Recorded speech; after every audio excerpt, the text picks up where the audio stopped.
dengan pengukuran gedung sebagai tanda peresmian pembukaan Muktamar ke-15 tahun 2022.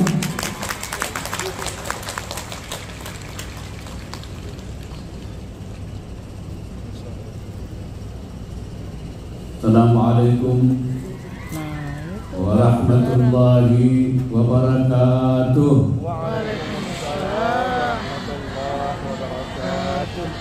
Baru kedengaran. Bismillahirrahmanirrahim. Alhamdulillahilladzi khassa ba'da ibadihi bil 'ilmi wat tuqa.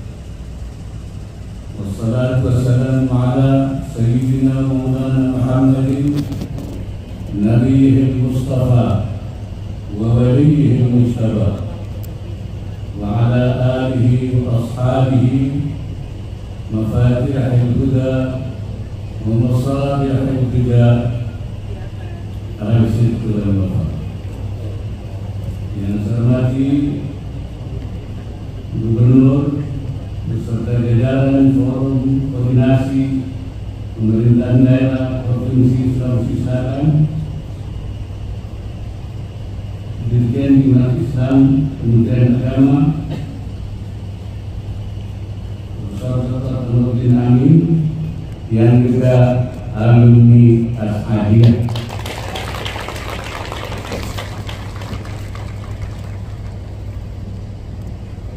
Yang mewakili Kapolri, Bapak Barintelkam Mabes Polri, Irjen Polisi Nurdin, Wali Kota dan Bupati Sulawesi Selatan, Imam Besar Masjid Istiqlal, yang juga alumni As-Adiyah, ulama dan kiram masyayikh al-afadhil, para ulama, khususnya Ketua Umum Pengurus Pusat Pondok Pesantren As-Adiyah beserta jajaran, para anggota DPR RI, Sivitas Akademika Pondok Pesantren As-Adiyah beserta para santriyin dan santriyat sekalian. Hadirin dan undangan yang berbahagia. Syukur alhamdulillah pada siang hari ini biiznillah saya bisa berkunjung hadir di tempat ini dalam rangka pembukaan Muktamar As-Adiyah ke-15 tahun 2022 di Sengkang, Kabupaten Bajo, Provinsi Sulawesi Selatan, di tempat yang mubarak ini, yaitu Pesantren As-Adiyah yang didirikan oleh Al-Alim Al-Allama Syekhuna Muhammad As'ad.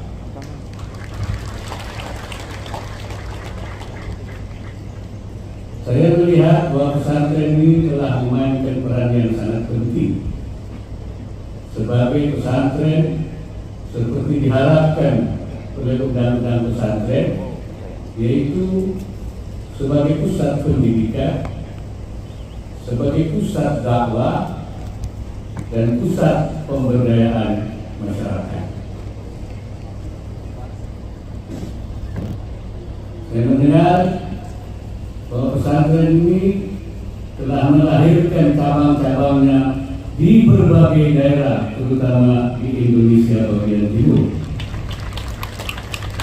Dan pesantren ini telah melahirkan tokoh-tokoh yang luar biasa, selain sebagai guru, pendakwah, juga para cendekiawan yang bergelar profesor seperti Profesor Dr. Nazaruddin, Profesor Kamarudin Amin dan juga anggota DPR yang terhormat.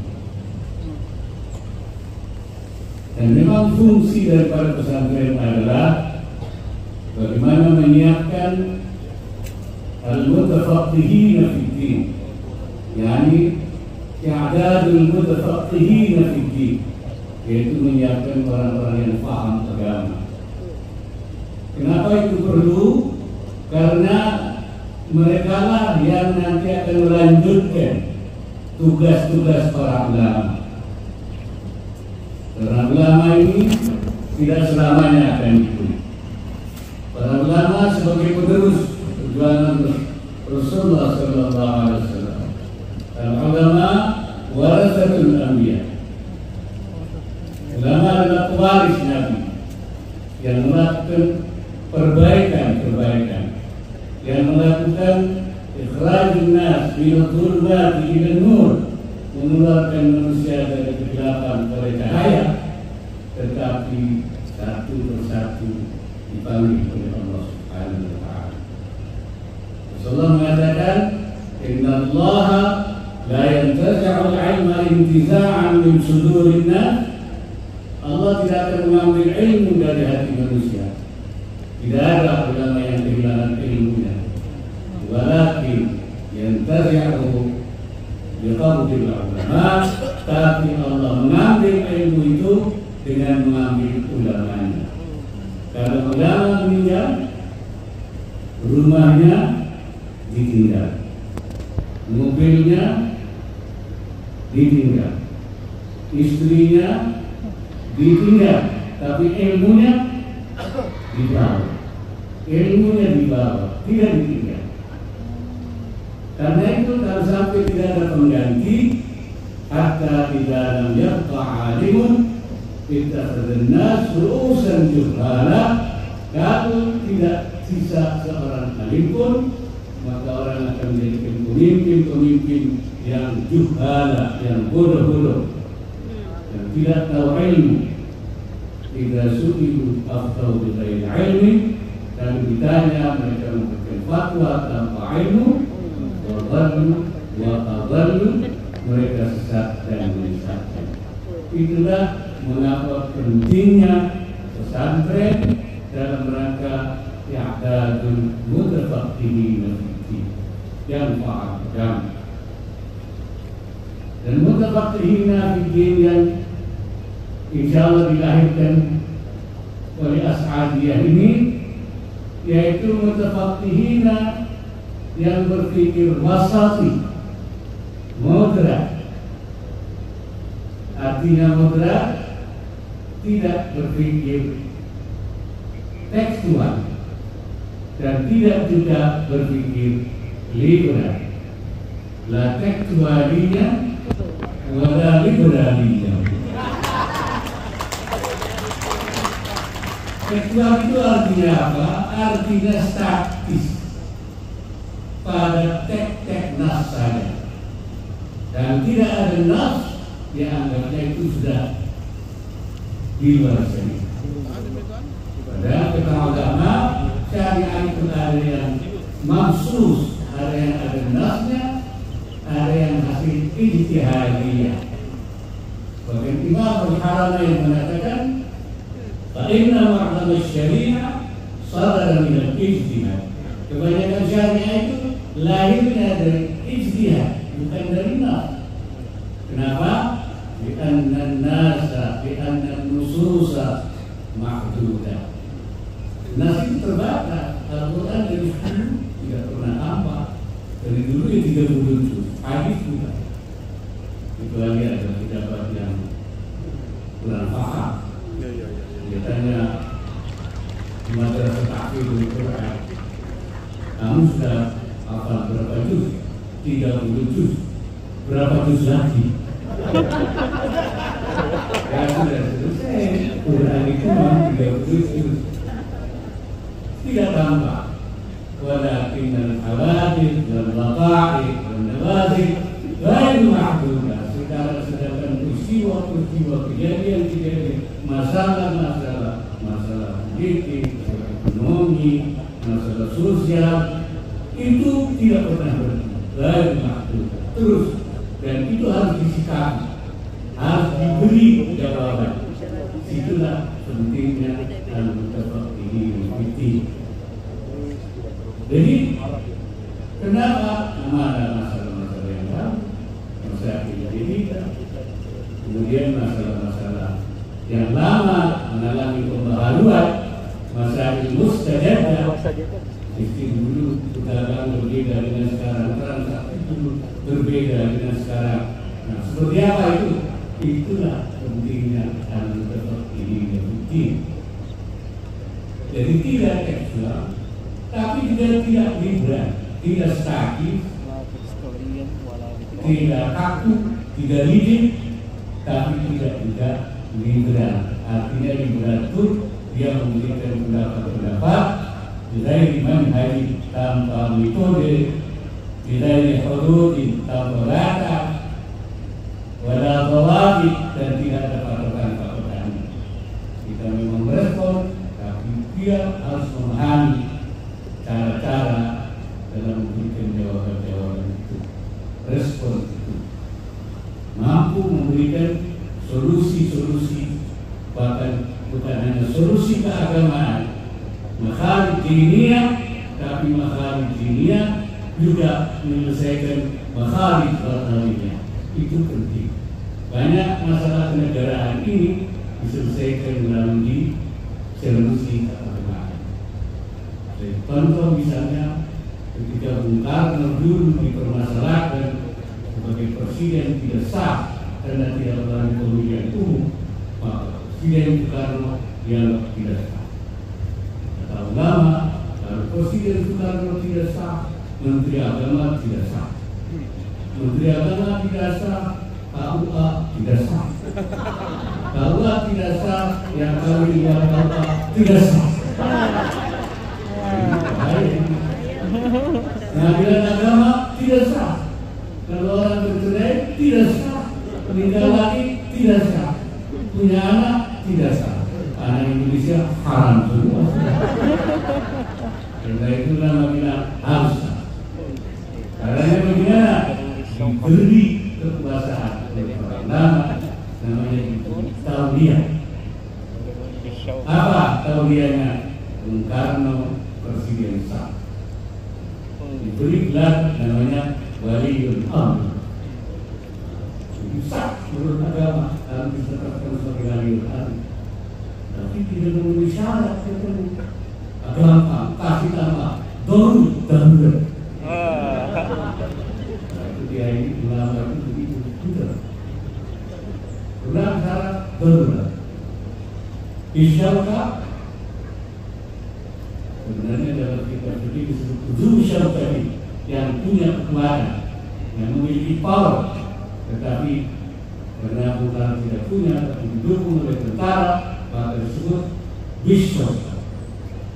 Maka jadilah Waliul Amri, Laluri, bisyauka, presiden sah, menteri agama sah, KUA sah, pengadilan sah, semua yang kawin sah, yang lahir anaknya sah semua. Itu namanya makharij diniyah dan makharij menjadi makharij batiniyah, solusi keagamaan. Dan kedua, saya melihat saat ini sudah menjadi pusat dakwah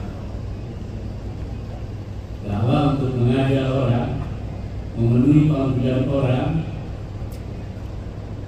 ijabatan lillahi bil haq, untuk bisa memenuhi panggilan Allah, terutama orang yang sudah mengaku beriman.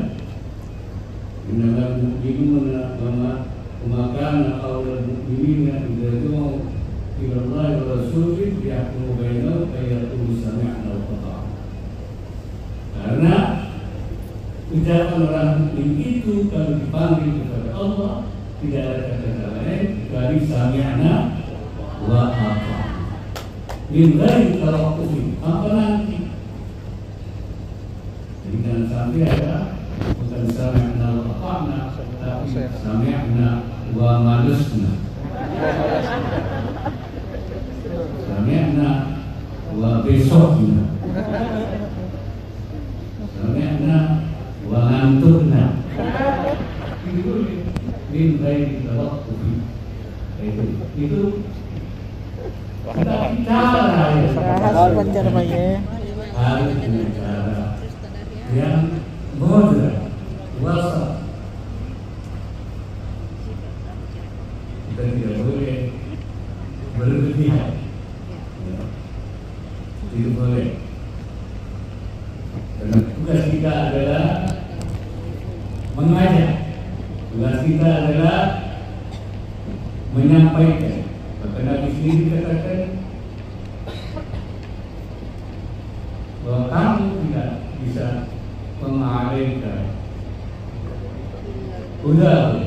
kamu tidak bisa menunjukkan mereka, walakinna Allah yahdi man yasha, tapi Allah menunjukkan orang yang diberi hidayah pada orang yang dikehendaki.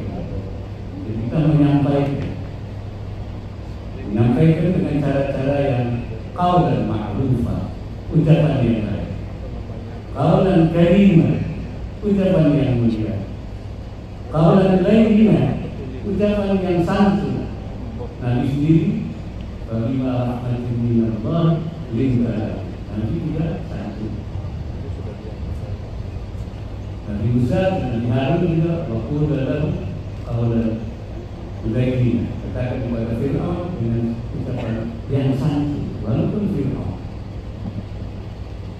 Qaulan sadida dengan ucapan yang lurus, yang betul, jangan pakai hoax, jangan menggunakan cara-cara yang tidak benar, dan qaulan maisura dengan cara yang mudah. Yang harus kita sampaikan kepada halayak itu bagaimana kita bisa menyampaikan nilai-nilai Islam yang baik. Pertama, Islam itu adalah adilul kullu, seluruhnya adil. Wa rahmatul kullu, seluruhnya rahmat. Wa maslahatul kullu, semuanya maslahat. Wa hikmatul kullu, semuanya hikmah. Wa kullu mas'alatin kharajat 'anil adli wal jur, mana saja sesuatu yang keluar dari keadilan kepada ketidakadilan, kepada penyimpangan, penyelewengan. Wa minal rahmati ila dhiddiha, dan dari rahmat, dari kasih sayang pada lawannya, pada kebencian, pada permusuhan. Ma'anil maslahati ilal mafsadah, dan dari maslahat kepada mafsadah, kerusakan. Wa'anil hikmah ilal abad, dan dari hikmah kepada main-main, sesuatu yang tidak berguna. Falaisa min syariah, itu bukan syariat, bukan.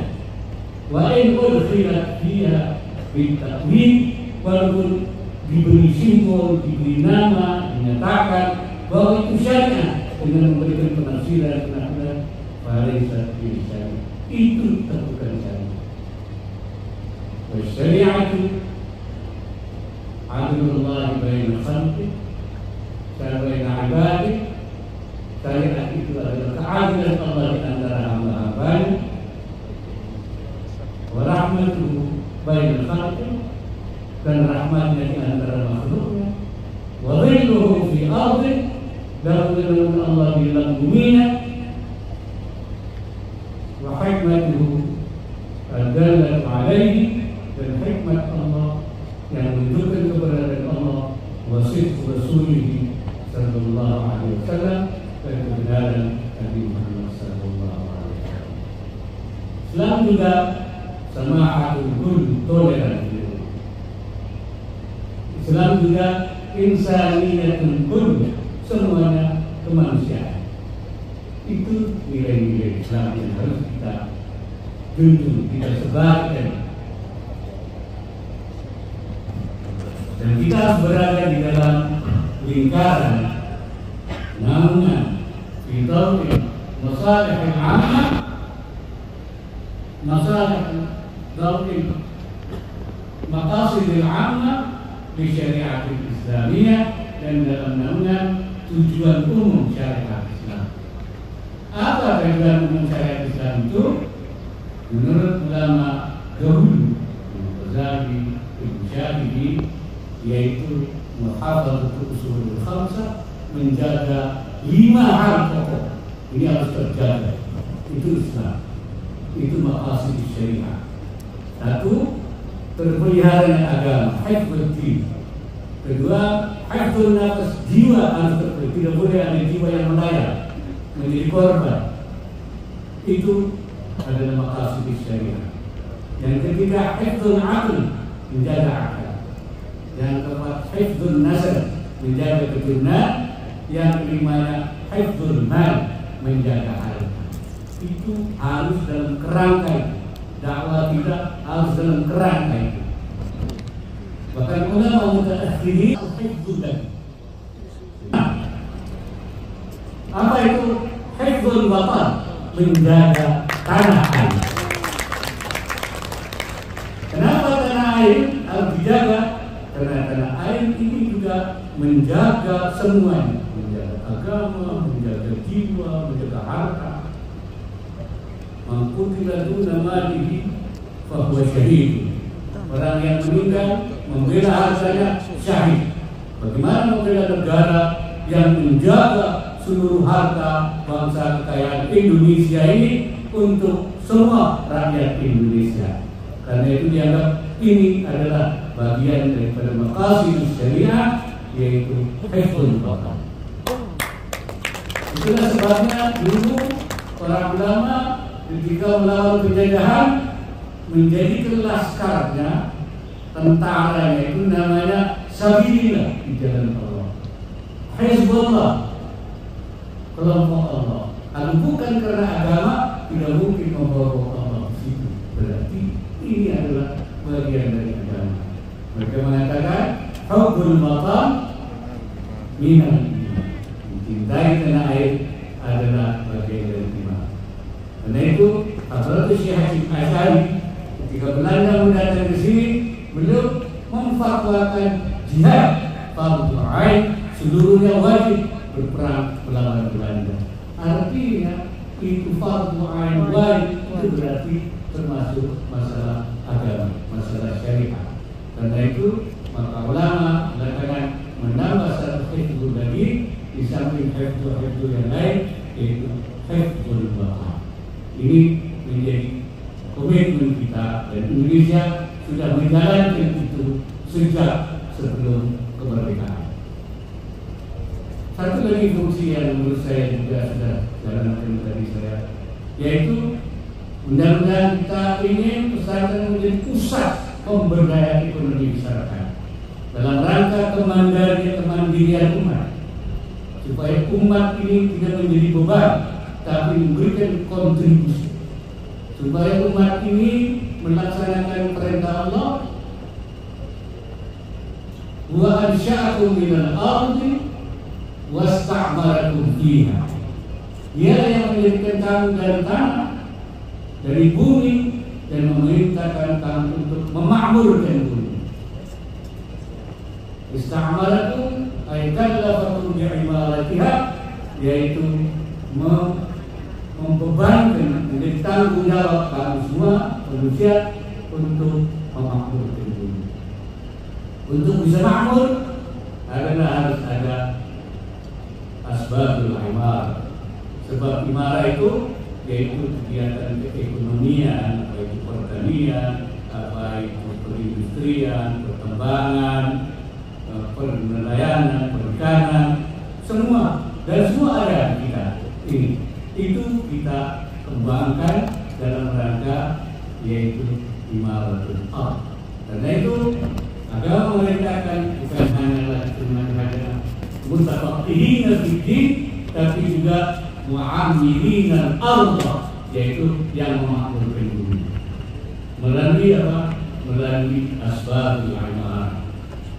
Kuncinya apa? Mafatihul imarah adalah pengetahuan dan teknologi. Supaya 2022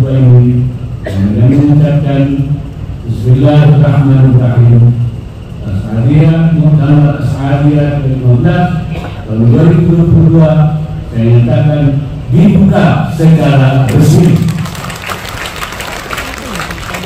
Semoga Allah Subhanahu wa Ta'ala senantiasa memberikan hidayahnya dan juga memberikan segala upaya yang kita lakukan. Wallahu muwaffiq ila aqwamit thoriq. Wassalamualaikum warahmatullahi wabarakatuh. Gubernur Sulawesi Selatan, Ketua Umum Pengurus Pusat Pondok Pesantren Asri, Imam Besar Masjid Istiqlal dan Bupati Wajib.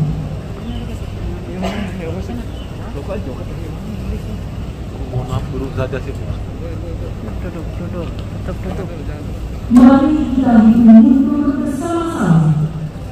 3, 2,